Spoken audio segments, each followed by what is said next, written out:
ce matin. Tout vient de lui, de toute façon. Heureux de me trouver encore parmi vous ce matin, partager la parole de Dieu. Je suis dans le repos, car je sais que c'est lui qui est souverain, il règne sur tout, tout lui est soumis. Et nous sommes simplement des instruments entre ses mains. Et celui que nous devons adorer ce matin, c'est le roi des rois, le Seigneur des seigneurs, le prince de la paix.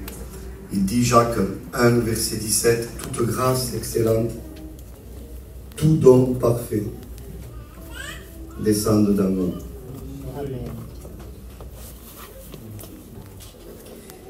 Quand Dieu dit tout, c'est vraiment tout. J'ai décidé de croire en la Bible. Toute grâce excellente, tout don parfait. Si on pourrait faire une transposition entre le Nouveau Testament, qui est donc d'origine grecque, et avec les mots de l'Ancien Testament qui est en hébreu, toute grâce, il y a une correspondance entre les verbes. Toute grâce excellente, c'est un rapport avec le mot tov en hébreu, ce qui est bon par constitution. Et tout don parfait, c'est un rapport, le verbe grec au verbe hébreu, c'est un rapport avec le mot kala, ce qui va jusqu'au bout. Alors, je résume. Ce qui est qualitatif et duratif.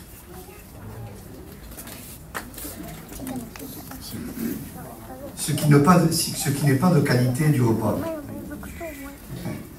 Parce que ça se casse, ça s'use. C'est pas de qualité. Mais ce qui vient de lui est de qualité. Et ne s'use pas. Indestructible. Ce qui vient de Dieu, parce que c'est parfait. Tout ce qui vient de lui est éternel de toute façon. Parce que ce qui ne va pas jusqu'au bout, en fait, bibliquement, c'est imparfait. Alors que ce qui vient d'en haut est parfait. Tout vient de lui, dans sa grâce, surabondante. Et donc voilà, je voudrais qu'on puisse relire notre passage que nous lisons depuis déjà 3 jours. Marc 7. Je ne sais pas où c'est que le Seigneur va nous amener ce matin, mais lui le sait. Marc 7, à partir du verset 31. Jésus quitta le territoire de Tyr et revint par Sidon vers la mer de Galilée en traversant le pays de la Décapole. Il y avait 10 villes. Décapole, ça veut dire 10 villes. C'était de l'autre côté du Jourdain. On lui amena un sourd qui avait de la difficulté à parler. Et on le pria de lui imposer les mains. Il le prit à part, loin de la multitude, lui mit les doigts dans les oreilles et lui toucha la langue avec sa propre salive. Puis, levant les yeux au ciel, il soupira et dit « Ephata », c'est-à-dire « ouvre-toi ». Aussitôt, ses oreilles s'ouvrirent, sa langue se délia. Amen. C'est suffisant. Vous savez, lui ouvre notre entendement. On l'a dit dernièrement, le Seigneur est l'émetteur, mais il dispose le récepteur. Nous étions des récepteurs cassés. Et je prenais l'exemple du satellite, l'émetteur, et le récepteur, le téléphone portable. Même si le satellite va émettre, mais si le téléphone est cassé, il ne recevra pas l'émission. Mais la parole de Dieu est venue vers notre vie et a réparé notre récepteur. Pour que le contact entre l'émetteur et le récepteur se fasse, c'est ce que le Seigneur fait avec ce sourd. Il lui ouvre les oreilles. Il ne pouvait pas écouter Jésus. Mais le Seigneur, dans sa grâce, va lui ouvrir les oreilles. On avait cité Ésaïe 50, verset 5, « Tu m'as ouvert l'oreille ». Il y a un passage merveilleux de la parole de Dieu. Je dis simplement ça. C'est dans Luc, chapitre 1, avec Élisabeth et Marie. Vous savez qu'Élisabeth va enfanter le futur prophète qui allait préparer le chemin du Seigneur, Jean-Baptiste. Et puis l'ange vient voir Marie et va lui dire qu'elle va donner naissance au Messie.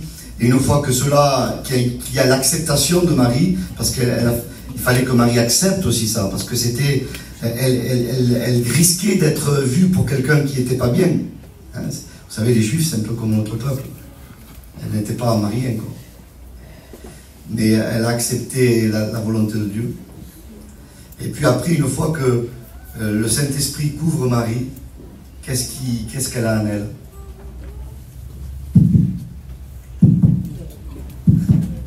Le cœur du Messie. Amen. Qui bat à l'intérieur d'elle. Vous avez vu l'émotion qu'il y a quand un foyer attend un heureux événement et qu'on entend le cœur battre. C'est quelque chose d'émotionnel. Imaginez Marie entend en elle le cœur de Dieu fait chair. Elle a l'émetteur en elle. L'émetteur, mes frères et sœurs, c'est le cœur de Dieu. Nous voulons avoir le cœur de Jésus dans ce que nous faisons, dans ce que nous disons. Nous voulons être animés du cœur de Jésus, le plus grand émetteur de la planète Terre, le cœur de Jésus, l'amour de Christ. Et quand elle a en elle ce cœur de Jésus, elle va aller voir sa parente Élisabeth, qui est, au respect que je vous dois, de 6 mois. Dieu avait vraiment organisé un rendez-vous vraiment stratégique et au bon moment, parce qu'elle ne savait pas à l'époque, mais c'est à partir de 6 mois où le bébé, à l'intérieur de la maman, ses oreilles s'ouvrent. Avant, elle n'écoute rien. Il n'écoute rien, le bébé. Mais à partir de 6 mois, le bébé commence à écouter les bruits de la maman et des gens autour. Et Dieu a prévu un rendez-vous. Il avait disposé le récepteur avec l'arrivée de l'émetteur. Et quand la rencontre se crée, juste un shalom, un bonjour. Et il dit que Élisabeth a été remplie de l'Esprit et l'enfant en elle a été rempli du Saint-Esprit et a tressailli de joie parce que l'émetteur et le récepteur étaient dans une fusion. Voilà ce que le Seigneur a fait dans nos vies. Il nous a ouvert l'esprit. C'était écrit dans Luc 24, verset 45. J'y vais doucement ce matin. Hein. Je ne voudrais pas me presser, les frères. Je voudrais prendre le temps que Dieu me donne, hein, et qui nous donne ensemble. Il dit qu'il leur ouvrit l'esprit pour qu'ils comprennent les Écritures. 1 Jean 5, verset 20, il dit qu'il nous a donné l'intelligence pour que nous puissions le connaître. Vous voyez, le Seigneur nous a rendus intelligents, il nous a donné la compréhension de la parole de Dieu que nous n'avions pas. Nous n'avions pas cette compréhension. Et par sa grâce, il nous a ouvert l'esprit. Vous savez, avant, on vivait comme on voulait. On était maître de nous-mêmes. On croyait l'être. Et je vous ai parlé aussi de Malchus, avec l'oreille coupée. Et Jésus se baissant et réparant son oreille. Malchus, vous voulez savoir ce que veut dire son nom? Ça vous intéresse ou pas? Malchut, en hébreu, c'est la royauté, le royaume. Il était maître de lui-même. Il voulait se diriger comme il voulait. Mais le Seigneur, en réparant l'oreille, et c'est l'image. Maintenant, tu ne vas plus faire ce que tu veux. Tu vas faire ce que je veux. Je veux régner dans ta vie. Amen. Il nous a donné, il a purifié notre oreille. C'était écrit en Lévitique 14, pour la purification du lépreux. La première des choses que le sang touchait, c'est l'oreille. Elle mettait du sang sur le lobe de l'oreille droite. Après, elle le mettait sur le pouce. Après, elle le mettait sur le pied. C'est-à-dire, une fois que notre oreille est purifiée, notre entendement est purifié, après je mets en pratique avec ma main et je marche avec mes pieds. Il y a une cohérence. Le monde n'est pas cohérent. Vous avez vu la statue de Daniel, elle n'est pas du tout cohérente. Parce que la tête est d'or, après il y a une partie en argent, après il y a une partie de bronze, après il y a une partie de fer, et au bout des pieds, C'est terreux, c'est de la terre. Donc si vous voulez, sa tête et ses pieds, quelle différence de matière! La tête d'or et puis les pieds de l'argile. C'est pas cohérent. Tandis que quand Jésus nous est dépeint, soyez avec moi, dans Cantique des Cantiques, chapitre 5, il dit que sa tête est de l'or pur. Ses mains sont des anneaux d'or. Et ses pieds sont des bases d'or pur. Amen. Jésus est cohérent. Ce qu'il a là, il le pratique là. Et ce qu'il pratique là, il y marche. Il y a une cohérence. C'est les mêmes matériaux. C'est bien d'avoir un cerveau à 3 étages, mais si je ne vis pas ce que je sais. Je le dis souvent, c'est pas ce que nous disons que nous sommes, c'est ce que nous vivons que nous sommes. C'est important. Et nous voulons être cohérents. Nous voulons avoir une vie chrétienne cohérente. Nous voulons obéir à Dieu. Et l'obéissance vaut mieux que tous les sacrifices. Il nous a donné une oreille pour que nous puissions l'écouter. Il nous a donné un cœur pour qu'on puisse se livrer à lui. Je peux vous citer notre texte? Amen. Moi, à part la Bible, j'ai rien à vous dire. Je le dis souvent. Hein. Proverbe 23, verset 26. Je voudrais votre attention ce matin. Il dit, mon fils, donne-moi ton cœur. Alors, c'est bien parce qu'on se sert de ce texte pour les réunions d'évangélisation. Et à raison, on a raison, c'est bien, il le faut. Mais quand on va dans le contexte, il dit d'abord mon fils.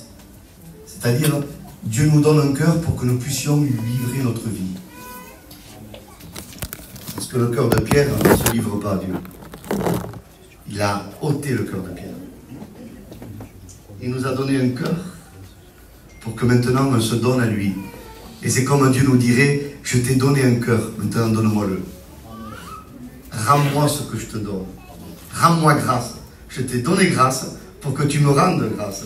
Et en fait, je comprends ce que dit l'apôtre Paul, 1 Corinthiens 4, verset 7. Qu'est-ce qui te distingue? Qu'as-tu que tu n'aies reçu? Et si tu l'as reçu, pourquoi te glorifies-tu comme si tu ne l'aurais pas reçu? Amen, amen. Même d'aimer Dieu, vous savez, mes frères et sœurs bien-aimés, d'aimer Dieu, on n'est pas méritant parce qu'on l'aime. Parce que l'amour de Dieu est un don. Si nous l'aimons, c'est parce que lui nous a aimés le premier. Parce que la Bible dit ça, c'est dans Jean 4, 19. La Bible dit, en Romains 5, verset 8, quand nous étions encore pécheurs, Christ est mort pour nous. Romains 5, verset 5, l'amour de Dieu a été déversé dans nos cœurs par le Saint-Esprit. Donc, le Seigneur a déversé son amour dans nos cœurs pour qu'en retour, nous puissions l'aimer. Sinon, on était incapable d'aimer Dieu. Mais il a transformé notre vie. Il a ouvert notre entendement. Il a ouvert notre compréhension. C'est pour ça qu'il est écrit en Acte 16, verset 14. Ça va pour l'instant? Hein? Bon, vous m'encouragez ce matin. Hein? Il dit que le Seigneur ouvrit le cœur de Lydie pour qu'elle comprenne ce que disait l'apôtre. Il lui ouvrit son cœur, c'est-à-dire qu'il lui ouvrit son intelligence. Parce que nous avions l'intelligence obscurcie, nous avions l'oreille bouchée en ce qui concerne Dieu, mais Dieu a ouvert notre oreille pour que nous puissions comprendre et mettre en pratique.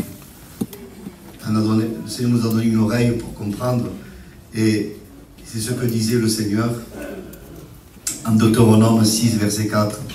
Vous êtes avec moi? Shema Israël, Adonai Eloheinu, Adonai Echad. Écoute Israël, le Seigneur notre Dieu. Le Seigneur est un. Écoute, écoute, écoute. Shema. Shema. Ça commence par une lettre à 3 branches. Le mot écouter. Parce que l'écoute, en hébreu, ça veut dire 3 choses. Vous êtes avec moi? Entendre, comprendre et obéir. Tant que je n'arrive pas à obéir, j'écoute pas Dieu. Je l'entends. Mais le Seigneur nous a donné une oreille pour que nous puissions entendre, comprendre et obéir. Et obéir, parfois ça mène au sacrifice. En fait, j'ai voulu atténuer la chose.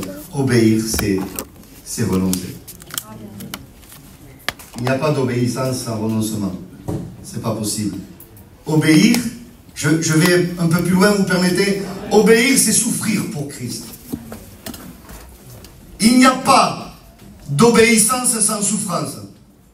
C'est pas possible. Jésus, il dit que, Philippiens 2, verset 8, il s'est rendu obéissant jusqu'à la mort et la mort de la croix. L'obéissance l'a amené à la croix. Hébreux 5, verset 8, il dit qu'il a obéi par les choses qu'il a souffertes. Il a appris. Il a appris l'obéissance, bien qu'il soit fils. La seule chose que la Bible nous dit que Jésus est apprise, c'est d'obéir. Savez-vous pourquoi? Parce qu'en tant que Dieu, c'est à lui que l'on obéit. Mais dans son incarnation,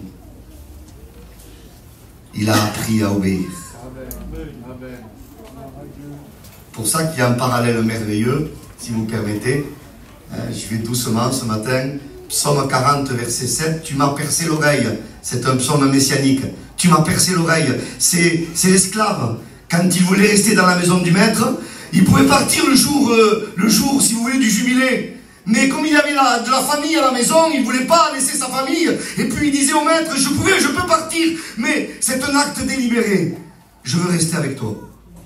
Et le maître lui perçait l'oreille au montant de la porte. Et Jésus est le serviteur éternel. Parce qu'il nous aime. Il a été jusqu'au bout. Tu m'as percé l'oreille. Mais incroyable, la Bible est tellement variée, tellement riche, il y a tellement de facettes dans l'écriture. Mais l'auteur aux Hébreux, curieusement, Hébreux 10, verset 5, ne va pas dire tu m'as percé l'oreille, mais il va dire tu m'as formé un corps. Quel rapport? Mais parce que c'est dans l'incarnation que Jésus a appris à l'obéissance. Parce qu'il s'est fait homme. Tu m'as formé un corps. Colossiens 2,9, en lui réside corporellement toute la plénitude de la divinité. Hébreux 10, verset 10, par l'offrande du corps de Jésus-Christ, nous avons été sanctifiés. Amen. Une fois pour toutes, sanctifiés. Alléluia. Il nous a sanctifiés par l'offrande de son corps. Il dit, 1 Pierre 2, verset 24, il a pris nos péchés en son corps sur le bois. Tu m'as créé un corps pour aller dans une obéissance totale et pour que ce corps soit meurtri à la croix parce qu'il a payé pour nous. Voilà où amène l'écoute. Alors, je ne veux pas abuser de l'hébreu parce qu'en fait, j'aime pas trop ça, abuser de l'hébreu. Mais juste pour vous dire, la lettre Shin en hébreu, c'est la lettre du mot écouter. Elle est à 3 branches, donc vous savez que c'est conforme à l'oreille. Allez à votre oréel et dites-lui, pensez à Michael. En fait, vous voyez mon oreille là, elle n'est pas terrible, hein, mais en fait j'en ai 3 dans une. Il y a l'oreille externe, il y a l'oreille médiane, il y a l'oreille interne. Entendre, comprendre, obéir. Et cette lettre est à 3 branches représentant l'oreille. C'est ça, écouter Dieu. C'est triplement écouter, c'est totalement écouter. Ce n'est pas partiellement écouter, mais c'est absolument écouter. Et cette lettre nous amène à... C'est l'avant-dernière lettre de l'alphabet hébraïque. Shin. Et vous savez où c'est que nous amène cette lettre? À la dernière. Tav, la croix. L'écoute, juste après l'écoute, il y a la croix. Se rendant obéissant jusqu'à la mort de la croix. Il y a un type de Jésus, c'est Seth, le 3e fils d'Adam. Vous savez, Caïn était méchant, a tué Abel, et puis, donc Caïn, lui, il a été exclu, parce que la postérité de Caïn était terrible, était des ennemis de Dieu, véritablement. Hein. Et puis, Abel était mort. Il fallait un 3e, et le 3e, il s'appelle celui qui prend la place. Mais comment il s'appelle? Seth. Et Seth, écoutez, je vous le donne en 1000. Il est écrit en 2 lettres en hébreu. Shin et Tav. Celui qui écoute jusqu'à la croix. Celui qui prend notre place, c'est celui qui est rendu obéissant jusqu'à la mort et la mort de la croix. C'est une triple écoute. C'est exactement l'appel de Dieu à Abraham.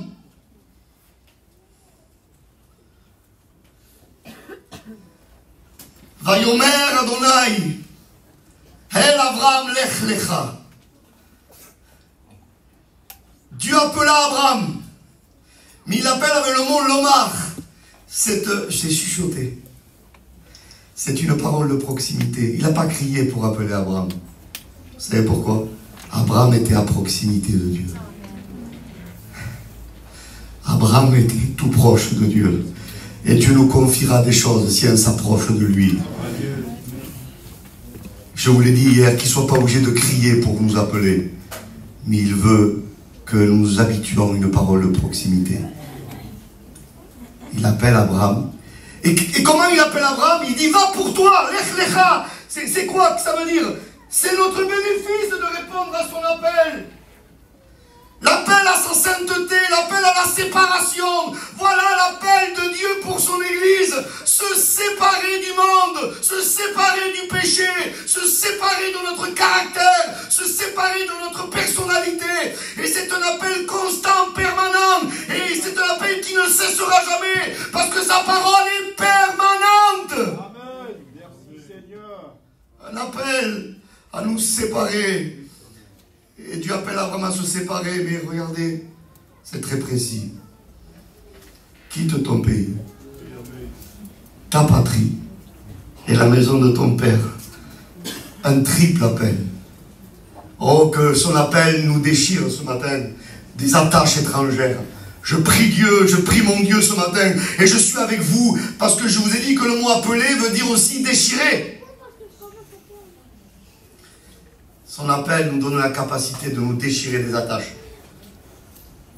Vous imaginez, moi ce qui me bouleverse, je vous partage ce matin, c'est Matthieu 9, Marc 2, verset 13. C'est l'appel de Jésus à Lévi, ou Matthieu, il avait deux noms. Et on peut comprendre la personnalité de Matthieu ou de Lévi. Il était têtu cet homme.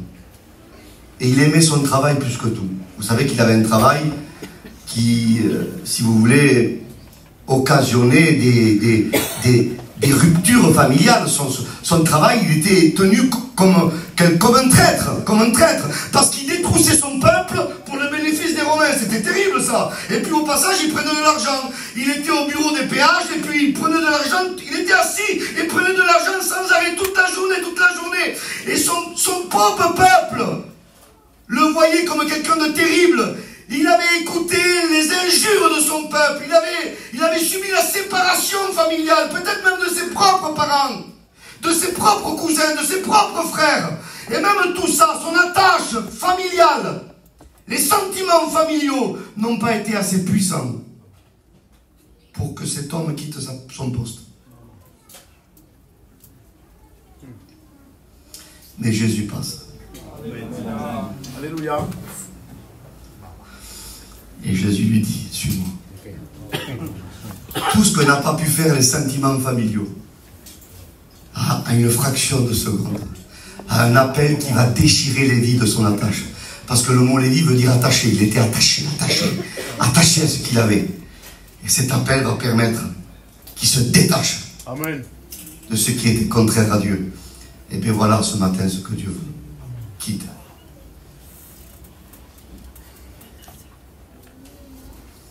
C'est l'appel de Dieu ce matin. Quitte ce que tu dois quitter. Avec ça, on en aurait assez. Ton pays, ta patrie, la maison de ton père.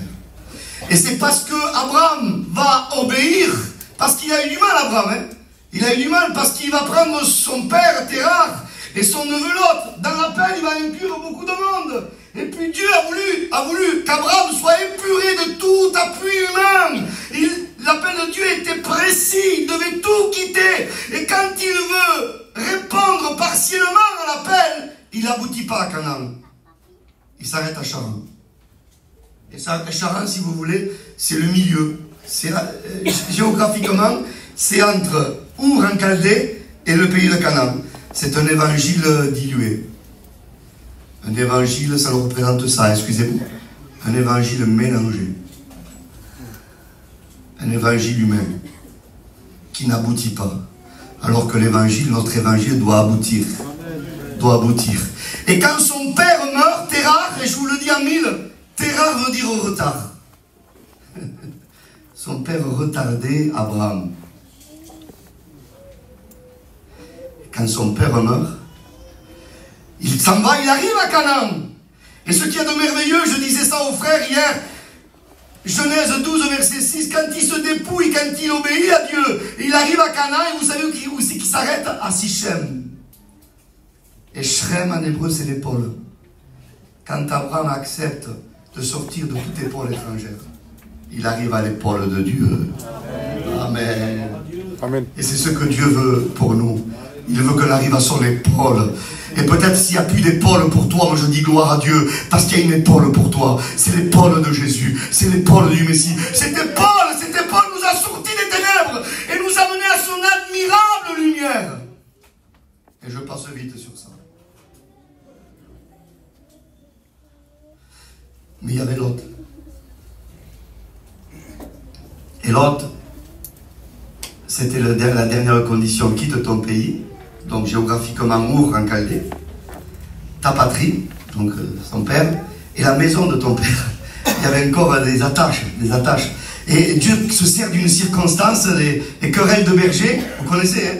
Et une fois que Abraham est dépouillé de tout, où il va répondre triplement à ce que Dieu avait dit, quitte ton pays, ta patrie, la maison de ton père. À ce moment-là, il va enfanter, il va engendrer le fils de la promesse, Isaac.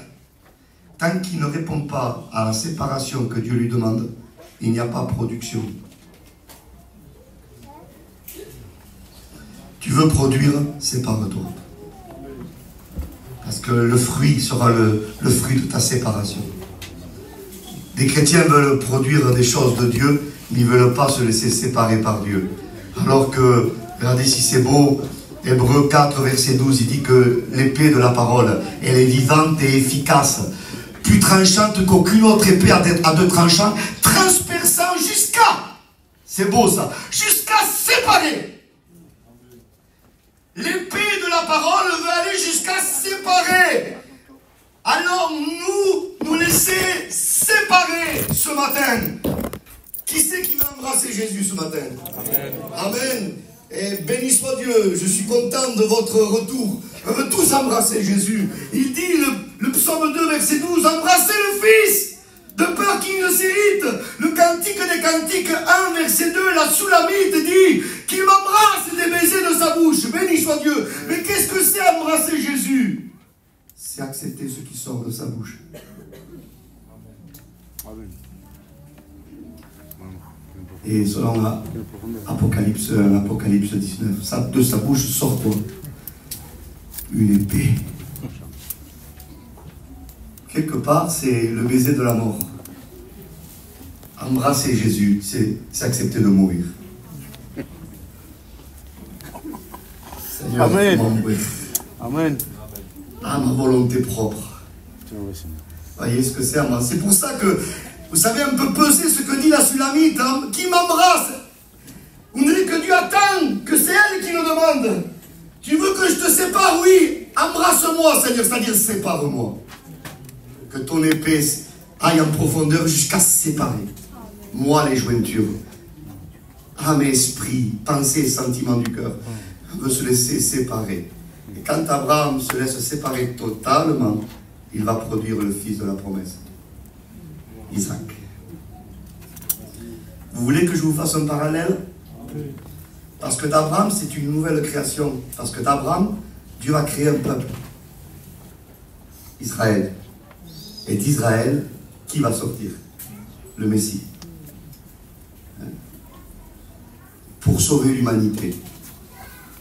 Je voudrais dire ce matin, tu veux sauver les tiens? Amen. Sépare-toi de leur manière de vivre.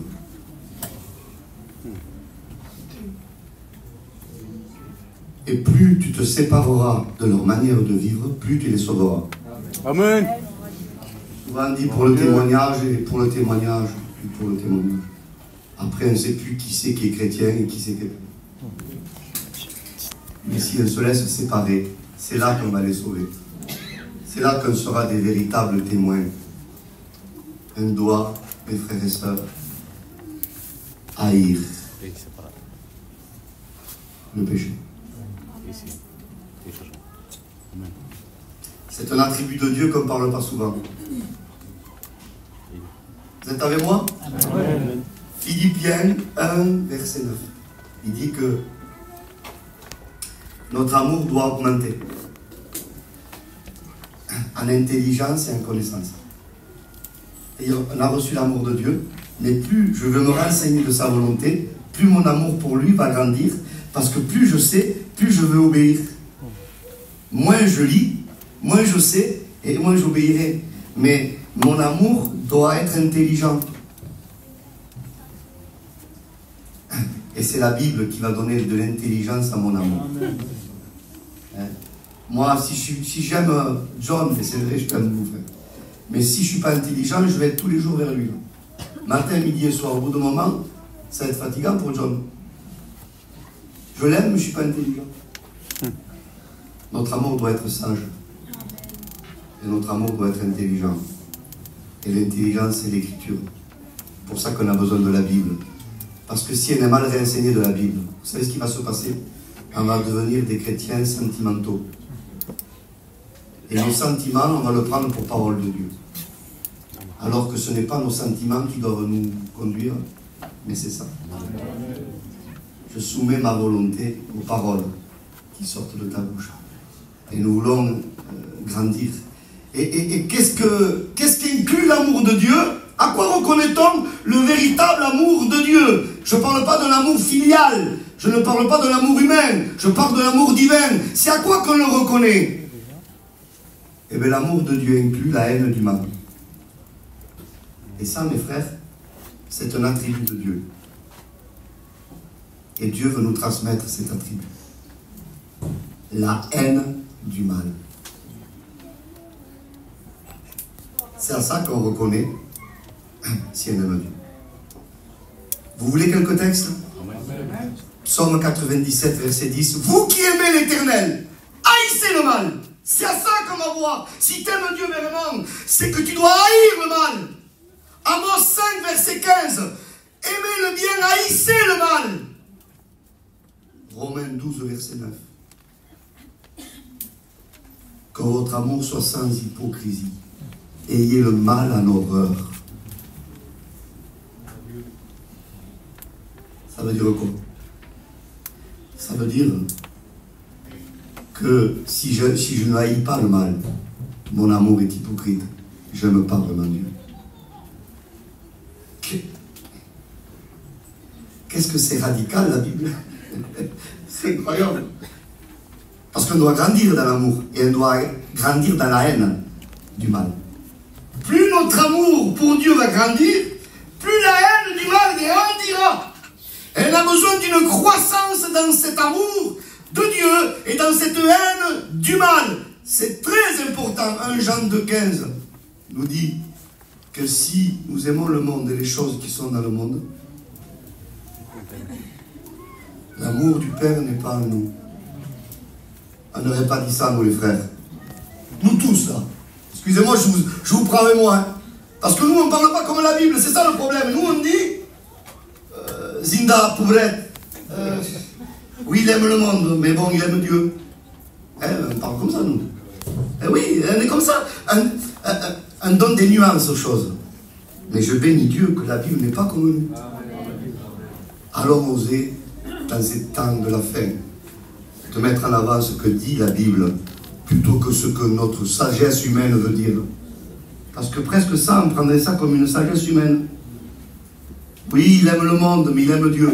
La Bible dit que c'est pas possible. Jacques 4, verset 4, il dit que celui qui se rend ami du monde se rend ennemi de Dieu. Jude 1, verset 23, il dit haïssez jusqu'à la tunique, souillez par la chair. Et ayez le mal en horreur. C'est ce que la Bible nous demande. Je vais vous donner un texte, mais je vais l'expliquer. Parce que ce texte, il nécessite de l'explication. Je ne veux pas vous jeter un texte comme ça et rien dire. Hein, c'est important et je suis obligé d'expliquer les choses. Le psalmiste, psaume 139, verset 22, il dit, concernant les impies, « Je les hais d'une parfaite haine. » Tout ce qui vient de Dieu est parfait. L'amour de Dieu est parfait. Et la haine du mal est parfaite. Alors, et c'est là que je m'explique. Dieu ne nous demande pas à haïr l'âme des impies, mais à haïr leur vie. C'est pour ça que Romains 9, verset 13, il dit que Dieu a aimé Jacob, il a haï Ésaü. Il a haï sa vie, pas l'âme d'Ésaü, attention. Hein. Malachie 1, verset 2 nous le dit aussi. Hein. Psaume 5, verset 6 nous dit que Dieu haït les iniques. Il n'haït pas leur âme, il haït leur vie. Parce que regardez ce que dit la Bible. Luc 14, verset 26. Ça va pour l'instant? Hein, excusez-moi, je prêche comme le Seigneur me l'a donné. Hein. Je ne peux pas prêcher au copier quelqu'un, parce que si j'essaie de prêcher comme les autres, je ne veux pas être moi. Et je prêche comme Dieu me le donne ce matin. Hein. Voilà, il dit que celui qui veut venir après moi, dit Jésus, il doit... Alors, ma version, elle est gentille, moi. Sur ça, elle est très gentille. Il dit que celui qui ne préfère pas préférer son père, sa mère, ses enfants, sa propre vie, plus que moi, n'est pas digne d'être mon disciple. Préférer. Aimer moins, ou aimer mieux. Mais le vrai texte, il dit celui qui n'haït pas son père, sa mère, sa famille et sa propre vie n'est pas digne d'être mon disciple. C'est le mot haïr. Et la version seconde 1910 traduit littéralement. Celle-ci, elle a atténué. Voyez, aimer moins, préférer.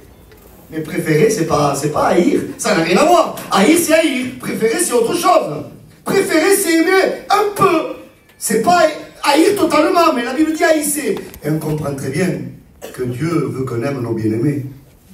On aime leur âme. Mais on doit haïr leur vie. Et tant pis, je le dis ce matin. Si tu haïs pas leur vie, tu les aimes pas vraiment.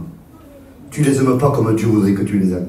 Tu les aimes de l'amour humain, mais pas de l'amour divin. Parce que si tu aimes tes bien-aimés de l'amour divin, tu vas haïr leur vie. Sinon, tu ne peux pas être animé de l'amour de Dieu. Et c'est ce que Dieu nous demande ce matin. Et je vous dis juste ça. Parce que c'est trompeur là aussi.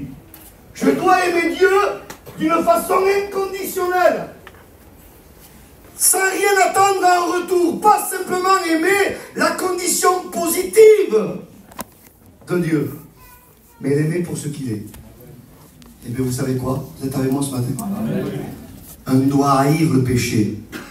Pas simplement pour la conséquence négative. Parce que souvent on haït la conséquence du péché. Et on a raison. Le péché mène à la mort. Le péché crée des disputes, le péché crée la misère. On haït donc le péché donne des angoisses. On haït la conséquence. Mais on ne doit pas haïr que la conséquence du péché. Dieu nous amène à haïr la nature même du péché. Nous séparer. Et je bénis Dieu. Vous savez que le Seigneur nous a donné un cadeau merveilleux. Je le dis souvent et vous savez, un organe de l'homme nouveau, vous voulez le savoir? Oui ou pas? Même si vous ne voulez pas, je vais vous le dire quand même. Vous savez, dans notre métabolisme humain, Dieu nous a donné un cadeau merveilleux. C'est la nausée. Et je bénis Dieu pour la nausée. Parce que quand on va manger un bon restaurant chinois, bien assaisonné, au palais, on est trompé, le palais est trompé. Mais si l'aliment est avarié, vous imaginez la puissance de la création? Dieu a inclus dans le cerveau que quand on a avalé quelque chose qui n'est pas bon pour notre corps, le cerveau va transmettre la nausée au corps. Et au respect que je vous dois, la nausée va aider à évacuer le mal. Donc il va protéger mon corps. Et bien dans la nouvelle naissance, Alléluia. Amen. Dieu a créé une nausée spirituelle. Et cette nausée, vous savez ce que c'est? La repentance. De Timothée 2, 25. Acte 11, verset 18. Acte 5, verset 31. Il nous a donné la repentance. C'est un organe de l'homme nouveau. Parce que quand tu te repens de ta faute, parce que ça arrive et ça arrivera jusqu'au bout, les frères. Quand tu te repens, ça prouve la perfection de Christ en toi. Parce que le parfait rejette l'imparfait. Il y a un rejet. En parlant un peu, excusez-moi, hein, on est un peuple gitan, voyageur. Se repentir, c'est vomir le mal. Je ne le veux pas en moi, Seigneur. Je le haïs. Je me suis laissé séduire, mais je le haïs. C'est ça l'homme nouveau. Parce que Jésus vit en nous. On a besoin de ce, je le dis souvent, être pur, en hébreu taer, en grec kataros, ça donne le mot cathéter. Cathéter, c'est ce qui sert pour drainer le corps. Eh bien, un chrétien doit avoir un cathéter. Que ce qui est mauvais s'évacue. Un chrétien sans cathéter est un chrétien dangereux. Voyez, c'est ça à haïr. Parce que nous sommes saints. Amen. Je vous donne un autre texte. Ça va? Amen. Ah oui? Bon. Un texte qui me bouleverse. Déjà, je vous cite ça. 2 Pierre 1, versets 3 à 4. C'est merveilleux. Sa divine puissance nous a donné tout ce qui contribue à la vie et à la piété. Et il nous a rendus participants à sa nature divine. C'est-à-dire qu'il nous a donné tout ce qui contribue à la vie et à la piété. C'est la vie de Christ en nous qui nous amène à la piété. Ce n'est pas notre piété humaine qui nous a menés à la vie, mais c'est parce qu'il nous a donné la vie qui nous permet d'être pieux. Parce que selon le psaume 32, versets 5 à 6, c'est les hommes pieux qui se repentent. Amen. Il nous a donné sa nature, il nous a sanctifiés. Nous étions par nature des enfants de colère, mais aujourd'hui, l'intérieur a changé. Frères et sœurs, notre intérieur a changé. Et nous sommes aujourd'hui saints. C'est ce que Dieu disait. Lévitique 20, verset 26. Vous serez saints, parce que moi, je suis saint. Soyez saints pour moi.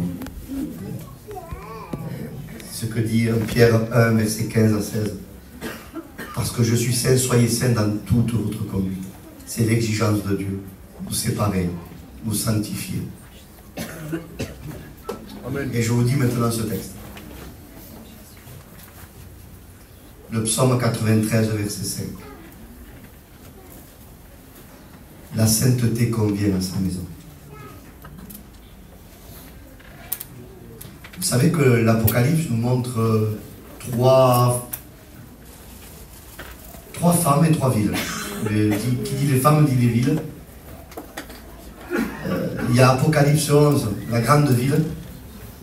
Ça c'est après l'enlèvement de l'église. Elle est appelée la Jérusalem hérodienne. Elle est appelée Sodome et Égypte. Malheureusement, elle perd son nom. Il n'y a que le Messie qui redonnera son véritable nom à Jérusalem. Parce que les gens continueront à l'appeler Jérusalem, mais Dieu ne l'appellera plus Jérusalem sous l'oppression de l'Antichrist. Dieu l'appellera Sodome et Égypte. Vous comprenez ça? Les hommes continueront à appeler Jérusalem, Jérusalem, mais Dieu appellera Sodome et Égypte.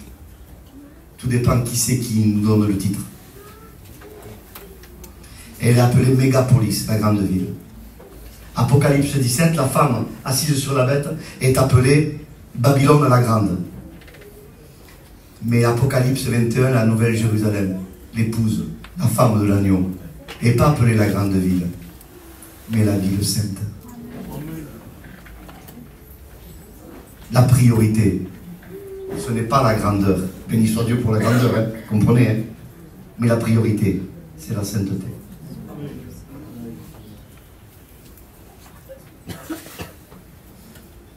Et je dis ça ce matin. La sainteté convient à sa maison. Vous savez que ce texte n'est pas indexé à Dieu. Bien sûr que Dieu est saint, mais est indexé à la maison de Dieu. Qui c'est la maison de Dieu? 1 Pierre 2, 5. Éphésiens 2, verset 22. Hébreux 3, verset 6. 1 Timothée 3, verset 15. 1 Corinthiens 3, 16. 1 Corinthiens 6, verset 19. 2 Corinthiens 6, verset 16. La maison de Dieu, c'est nous. Amen. Et la sainteté convient aux chrétiens. Le verbe convenir. Le vrai chrétien ne subit pas la sainteté. Ça y convient. C'est pas pareil, ça. Vous avez vu, il y a certains chrétiens qui disent oh, la sainteté, c'est dur. Hein. C'est dur, la vie chrétienne. Je ne dis pas que c'est un tapis de rose, hein, mais la sainteté, c'est là où on se sent bien. Vous avez vu, quand un se fait tromper, ça arrive par la chair. On n'est pas bien. En dehors de la sainteté, on n'est pas bien. La sainteté est un conservateur de notre vie chrétienne. Vous avez vu la manne? Elle la sortait de l'arche. Un jour, 2 jours, elle pourrissait. Mais la manne qui était conservée dans l'arche, dans la présence de Dieu, elle ne pourrissait pas. Parce que la présence de Dieu, la sainteté de Dieu, était un conservateur de la manne. Amen. Vous avez vu le fils prodigue? Il voulait les biens du Père. C'est paradoxal, ça. Mais il ne supportait plus la maison du Père. Donne-moi l'héritage. Je veux les biens du Père. Alors, c'est une parabole, vous comprenez? Les biens du Père, c'est je veux les dons, je veux les ministères, je veux les fonctions, je veux tout. Mais avec ça, il s'éloigne de la maison du Père. Et quand on s'éloigne du Beth Amikdash, de la maison de la sainteté, les biens du Père se détruisent. Parce que ce qui conserve les dons du Père, c'est la maison du Père. La sainteté est un conservateur de ce qui vient de Dieu. Aimons plus Dieu que son don. Parce que la Bible me dit, et ça c'est merveilleux, Romains 8, verset 17, nous sommes héritiers de Dieu, co-héritiers de Christ. Mon héritage, c'est pas quelque chose. Mon héritage, c'est lui. C'est lui. Et la sainteté de Dieu me convient. Seigneur, ça me convient. Je suis bien dans ta sainteté. Je veux demeurer dans ta sainteté. Je veux haïr le mal. Sous toutes ses formes. Je veux haïr le mal. Je veux détourner mes regards du mal. Je ne veux pas ce matin être maladroit. Vous savez, mais parfois il faut dire les choses. Aujourd'hui, le monde n'a pas besoin de sortir. Les écrans, l'internet, on sait tout ça. Et je ne veux pas faire des redites ce matin, mais c'est vrai. On entend dire, mais c'est tellement vrai qu'un souille parfois nos vies chez nous. Haïr le mal, c'est se détourner totalement. Seigneur, je veux me garder pur. Il faut que l'Église se garde pure pour Dieu. Les 3 séparations, vous savez, et je termine avec ça, il faut bien terminer. Les 3 séparations d'Abraham a permis à Abraham de produire. Quand Abraham est une nouvelle création, il y a un parallèle avec Genèse 1, la création. Comment ça marche la création? Ça marche déjà en 3 points. Création, séparation, production. Dieu crée, Dieu sépare, et la terre produit. Et il n'y a pas production s'il n'y a pas séparation. Et combien de fois Dieu sépare? Vous êtes avec moi? Il sépare la lumière des ténèbres. Il sépare les eaux d'en haut et les eaux d'en bas. Il sépare la mer du sec. La terre a été séparée triplement. Et une fois qu'elle se laisse séparer triplement, la terre produisit. Comme Abraham. Sépare les ténèbres de la lumière, quitte ton pays. Sépare les eaux d'en haut et les eaux d'en bas, quitte ta patrie. Sépare la mer de la terre, la maison de ton Père. Et c'est là où la terre produit. C'est le fruit de la séparation qui va nous permettre de produire du fruit digne de sa gloire ce matin. Alors, le message, il est là. On veut laisser le Seigneur nous séparer des attaches qui sont contraires à Dieu. Et ce matin, voilà l'appel de Dieu. Voilà le message du Seigneur. je pense que ce matin, je vais arrêter ici. Je vous dis juste ça. Regardez ce qui s'est passé. On revient sur notre souffle. Il y mit les doigts dans les oreilles pour lui redonner l'écoute. C'est particulier, non? Comme façon pour redonner l'écoute. Il lui bouchait les oreilles pour lui donner l'écoute. En voulant dire, tu veux m'écouter? N'écoute plus le monde. Tu veux m'écouter? Ne t'écoute plus à toi. On s'écoute trop. On s'obéit trop. Écouter Dieu, c'est se désobéir.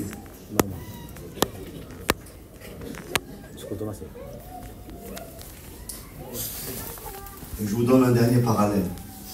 Allez, on essaie 11h presque. Amen. Quand Jésus met les doigts dans les oreilles de cet homme, il y a un parallèle merveilleux avec Exode 31, verset 18. Il dit que les tables de pierre ont été gravées du doigt de Dieu. Donc Jésus met les doigts dans les oreilles de cet homme, il lui grave la loi à l'intérieur de lui. C'était prophétique. Jérémie 31, verset 31 à 34. Je ferai avec la maison d'Israël une alliance nouvelle. Je mettrai ma loi, ma Torah, au-dedans d'eux. Hébreux 8, verset 10 nous le dit aussi. Je mettrai ma loi au-dedans d'eux. La loi n'est plus extérieure, mais par la nouvelle naissance, Dieu nous a régénérés. Il a inscrit sa loi, sa Torah. Vous savez ce que signifie le mot Torah? Mode d'emploi. Il nous crée, il nous met en nous le mode d'emploi. Pour durer dans le temps. C'est merveilleux. Aujourd'hui, en Israël, même on emploie le mot Torah, même pour des choses profanes. Vous êtes avec moi? Ça veut dire enseignement, Torah, mais ça veut dire aussi, il y a la Torah de l'électroménager. Il y a la Torah de la voiture. Il y a la création. Et quand il y a création, il y a mode d'emploi. Il nous a créé par la nouvelle naissance, il nous a donné le mode d'emploi. Il nous a gravé dans nos cœurs par la régénération. Il nous a donné sa génétique et nous l'avons en nous. Avant, elle était extérieure, la loi, on ne pouvait pas l'accomplir. Maintenant, elle est à l'intérieur de nous, par la nouvelle naissance. C'est pour ça que je comprends un texte que je ne comprenais pas. Et là, je vous promets que je finis. S'il ne m'invite plus, c'est terminé. Mal pour mal, je continue. Amen. Non, je vais terminer. Regardez, il y a un texte que je ne comprenais pas, les frères. Moi, je vous le dis, je l'ai compris il n'y a pas longtemps. Moi, j'apprends tous les jours. Jacques 4, verset 11 à 12. Il dit, celui qui parle mal d'un frère, parle mal de la loi. Et celui qui juge un frère, juge la loi. Les frères, moi j'aurais compris rapidement, mettons, moi j'aurais écrit, celui qui juge un frère est jugé par la loi. Ah, je comprends. Celui qui parle mal d'un frère, il est jugé par la loi. Mais non, il ne dit pas ça. Il dit, celui qui parle mal d'un frère parle mal de la loi. Celui qui juge un frère juge la loi. Il met la loi pareil que le frère. Parce que la loi est dans nos cœurs. Elle est gravée, la loi, à l'intérieur de Ray. Et si je juge Ray, je pointe du doigt sur Ray, mais je pointe le doigt sur la loi qui est inscrite dans son cœur. Je le juge. Je juge sa nouvelle naissance. Je juge sa régénération. Je juge sa mise à part avec Dieu. Je le juge. Je pointe le doigt sur Ray. Je pointe le doigt sur la loi. Parce que la loi est inscrite en nous. Amen. C'est pour ça que la sainteté nous convient.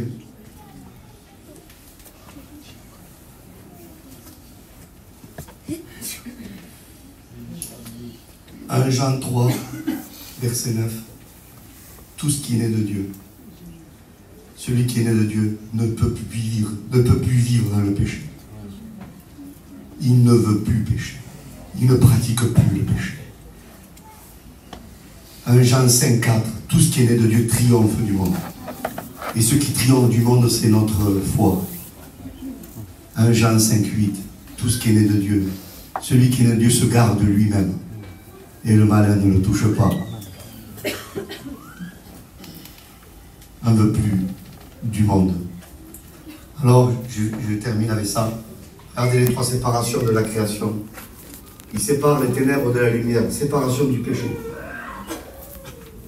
Il sépare les eaux d'en haut et les eaux d'en bas. Les eaux dans la Bible, c'est la sagesse et la parole. Ou de Dieu, ou des hommes.